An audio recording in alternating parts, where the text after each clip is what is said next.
Hello, Lark Song people.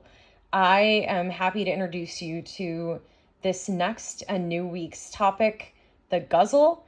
I wasn't kidding when I was commiserating with Morgan and I think someone else. This is an extraordinarily difficult form, but the payoff is huge once you master it. And because we have a lot of work to get through today, and the Ghazal is a pretty detailed form, I wanted to just record the screen the way that I'm doing now. I think that this is going to be much easier so that way we can sort of, I can walk you through point by point with the Ghazal. Okay, so the Ghazal is a 9th century Arabic poem. It consists of rhyming couplets called the Bait. It was originally sung. It's traditionally about love and loss. It is comprised of 7 to 12 couplets, no fewer than 5. It's a celebration of loss and longing, which I think is really interesting. No matter what, all ghazals are confined to fewer than 15 couplets. And the couplets have to end with the same rhyme and the same meter, which I'll talk about in just a second. And the cool thing about the ghazal is that it has very specific rhyme and refrain rules, and those are called the kafia and the radif.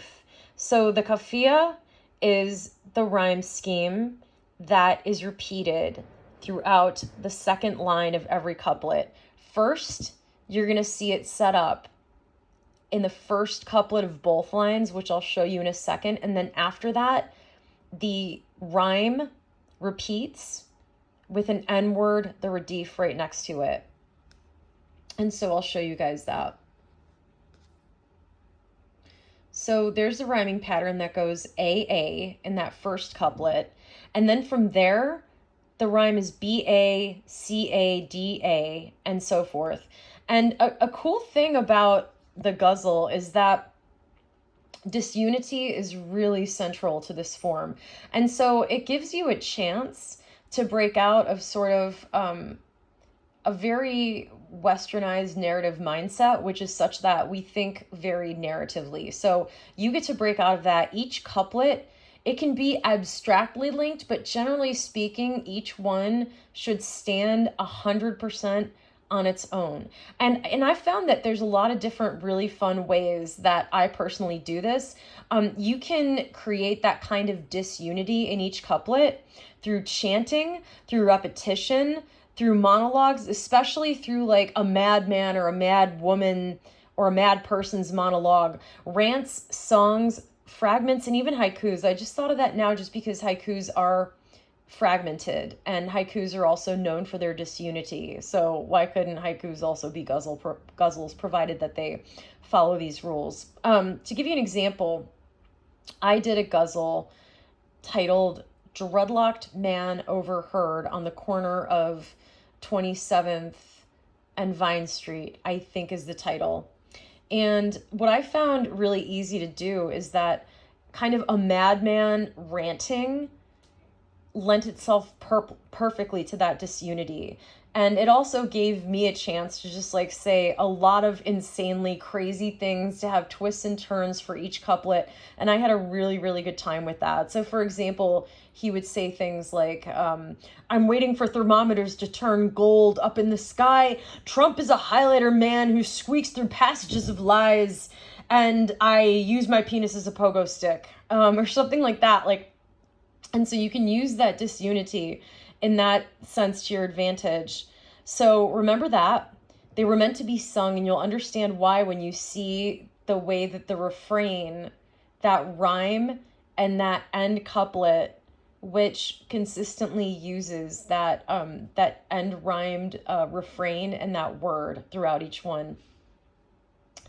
It carries after a while, and it's almost intoxicating in its repetition. And so in the essay that you're supposed to read, Aga Shahid Ali's essay, you kind of got dropped into the middle of an argument. Ali was arguing for the fact that until then, people were disrupting the Ghazal form, and that's why I assigned you a whole bunch of them that you will notice are disrupting the Ghazal form. They don't necessarily, for example, use the internal rhyme. They don't, for example, adhere to the traditional length. And a lot of them will use like an end word or a phrase, but sometimes they even depart from that completely. And I intentionally assigned you a bunch of different ghazals that take liberties with the form for you to see. And so basically, Ali was arguing that because there was a whole rash of people back when he was alive who were writing free verse ghazals, and he was essentially calling to everyone's attention that we should return to the purity of the form. Don't know if I agree with that, but he was calling to, it was a call to arms that we should return to the purity of the form. And so he cites that John Hollander ghazal as being, as he says, like among an example of a pure and charming ghazal that is 100% homogenized and truthful to its form. I would argue with that. I love so many of the ghazals I assigned, but in that essay, I personally don't find the Hollander ghazal to be all that charming, but it is a great example of one that is absolutely 100% perfect. Not perfect isn't perfect, but perfect isn't true to form. So, the Radif is preceded by words or phrases with the same end rhyming pattern. So the repetitive word in each couplet is followed by the same end rhyme pattern, which I'll get into in just a minute. So disunity, it's kind of long, and it's meant to be sung. So last but not least, the Matya is the last couplet of the ghazal. You can also, if you're a very extroverted poet, you can use your name or play on your name in the first line of the last couplet. People do this in a lot of different ways, you'll notice. Some people don't do it at all. To give you an example, one of my colleagues, Iman Hassan, she actually said, she did something like, she said, my name, Iman, is, and I think she said it's an Arabic word because she's Arabic, spelled backwards. So people will scramble their names. In the case of Sarah's ghazal from your assigned readings, you'll see the author, because the ghazal is cleverly titled Sarah's ghazal, the author got out of using his own name, and instead, at the very end of the ghazal, there's that impossibly sexy last line, Sarah fucking can't break this body. In this ghazal we're going to look at in a second from Agha Shahid Ali, he uses his last name, I believe. So there's different ways that you can kind of like pun and play on it and do it. And so last but not least, so the ghazal needs to contain, or it needs to follow 5 rules. So it needs to have a matla, and that first couplet has both lines containing the kafia, that is the end rhyme, and the radif, that is the repeated word. Okay, and that matla, that first couplet, sets the tone, and it sets the rhyming and the refrain pattern. And both lines of the matla must contain the kafia and radif. So the radif, remember, the refrain word or phrase, kafia or the gafia is the rhyming pattern. So here's an example. Here's a ghazal in action. You have this in your weekly readings, but I broke it down for you. So you have couplet 1. This is Agha Shahid Ali's ghazal. Couplet 1. Where are you now? Who lies beneath your spell tonight? Whom else from rapture's road will you expel tonight? So notice that first couplet contains the rhyme scheme, which is spell and excel. It needs to contain both that and the end word. So you're using both spell and expel, which is to say you are using the kafia, and then you're using tonight, the end word, in both and only in the first couplet. And then as you move forward and you go to the second couplet, you're going to see that as you do that, he says, those fabrics of cashmere to make me beautiful, trinket to gem, me to adorn, how tell tonight. So again, like, so you'll notice in that second couplet, you don't need to use the perfect rhyme for tell at all. In that first line of it. In the second line of it, however, you need to go ahead and you're still using the word tonight. You need to continue to do that. So the subsequent couplet and all the ones after that until the end continue with the suit of the second to the last word rhyming with spell and expel, and ending with tonight. And we're going to keep going like that. So as you can see, couplets 3 through 12, look at all of them. They're going to keep going. L rhyming words. You can also use slants. I am a merciful God. I beg for haven, prisons, let open your gates. A refugee from belief seeks a cell tonight. God's vintage loneliness has turned to vinegar. All the archangels, their wings frozen. Noticed frozen instead of just, or frozen, fell tonight. So again, we have fell, we have tonight. Lord, cried out the idols, don't let us be broken, only we can convert the infidel tonight.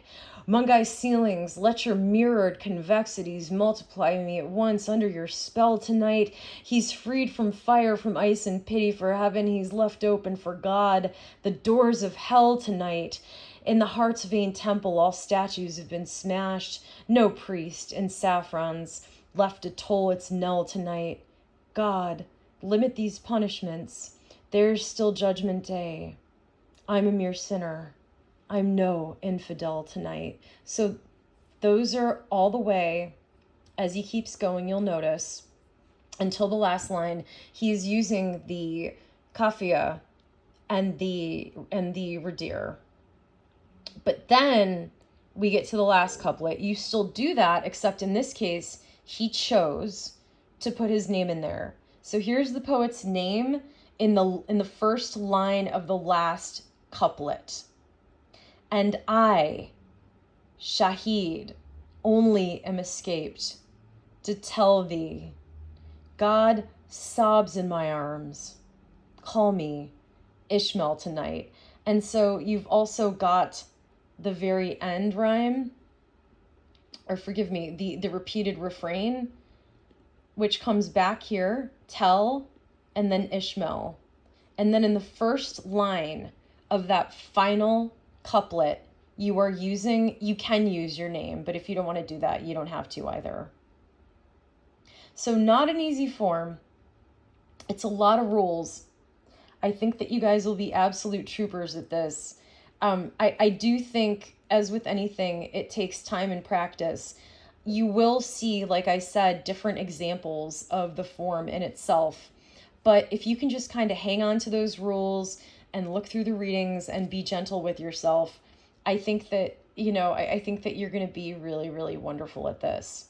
So just to remember, you are beginning with both the kafia and the redif in that first couplet. Spell tonight, expel tonight.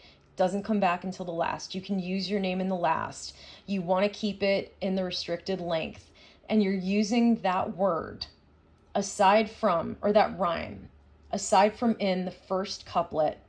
From there on, it is in the second line next to the redif. So hopefully this all makes sense, and then you continue like that. And I got you some really great examples. And of course you can play on it and bust out and do whatever it is you want.